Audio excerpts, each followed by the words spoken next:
In this video, I'll be going through all the changes coming to Season 23 of Apex Legends and giving my thoughts and opinions on everything you see, including a rework to Lifeline, buff to support Legends, gun changes, and even a new Heirloom.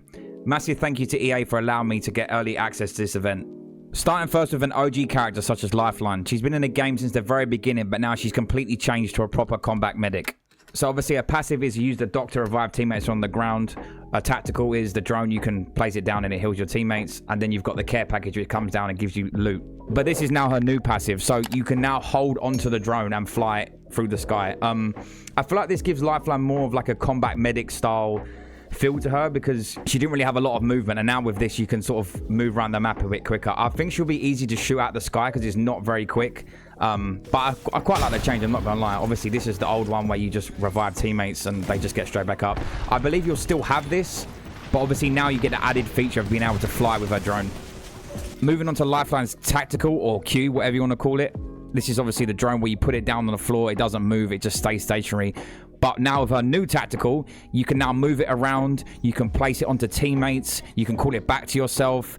So obviously going back to what I said about the combat medic, she can now move around in a fight while healing, which I feel like makes her very, very, very strong in team fights. The last bit of her kit being the care package. This has changed a few times since the game has been released, and obviously more recently during the previous seasons where Evo caches were removed. I felt like this was a bit too overpowered at the time because obviously you got granted red shield and also a gold knock with it as well. But with her care pack going, she now has a new ultimate, which is like a halo-shaped bubble. This is similar to Gibby's bubble, but it just has a hole in the roof of it, basically. So obviously Bang, Horizon, Gibby, stuff like that, they'll be very good against this. You heal quickly inside of this as well, you and your teammates. But if an enemy team pushes you, they also heal quickly inside of it. So it's a complete change from her care package, but I feel like this might be good for endgames especially. Obviously back in the day when Gibby was meta and you used to have a lot of bubble fights near the end and stuff like that, this is very, very similar to that. I think Lifeline might actually be more meta now.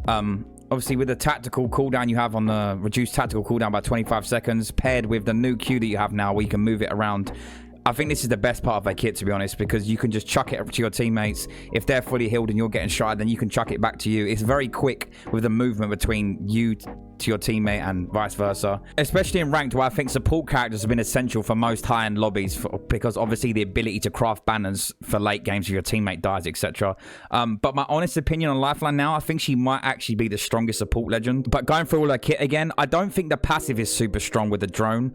I believe you can fly and then drop and then do it again, but I'm not too sure how long you can stay on the drone for. I think that'll be in the patch notes on the day of the release. The Q, I think, is the best bit about her now. You can move it around. The ult, I mean, people can just push through that, I guess. It's similar to like a Gibby bubble fight, I guess.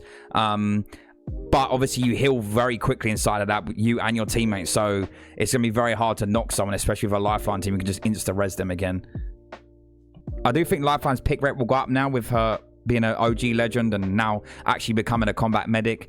I think when Newcastle came out and he had the shield where you can drag people around, people were quite upset with the fact that she didn't have a revive shield anymore, but I think she's actually in a very good place right now.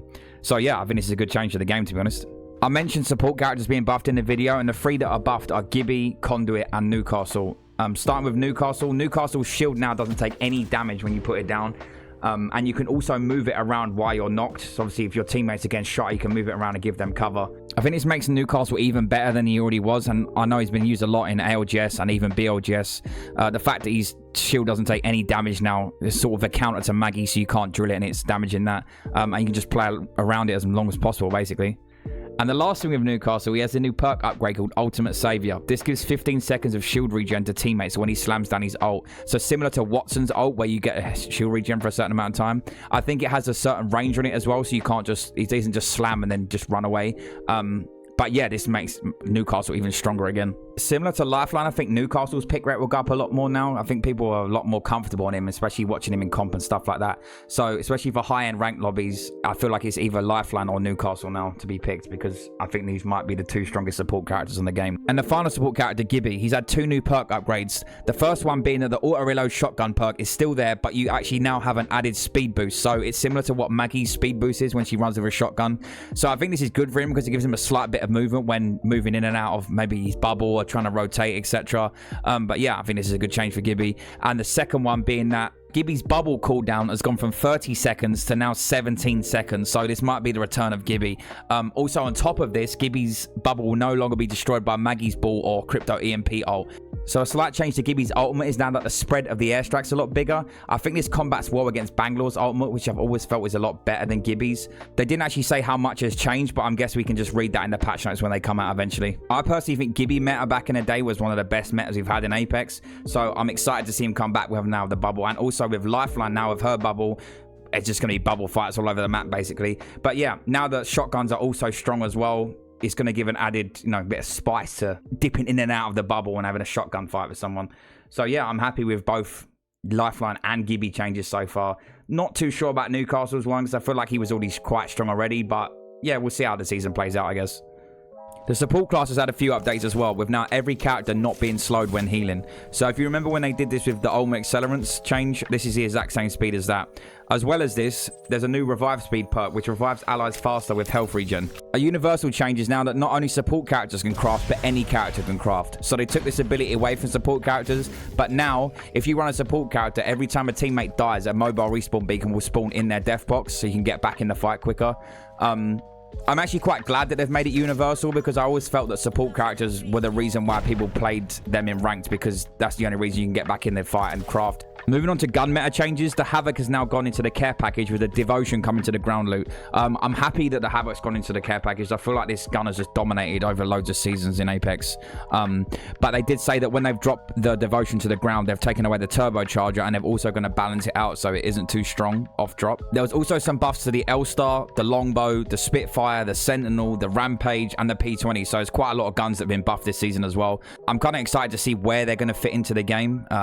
Because most of these guns aren't great. As a sniper user, the Sentinel is probably my favorite sniper, like with it charged up, so I'm buzzing that it's been buffed, but they didn't actually fully say what has been buffed on it. So the last thing to do with guns is there's actually a new gun coming called the EPG-1, but it's only for this game mode they're bringing out. It's an LTM.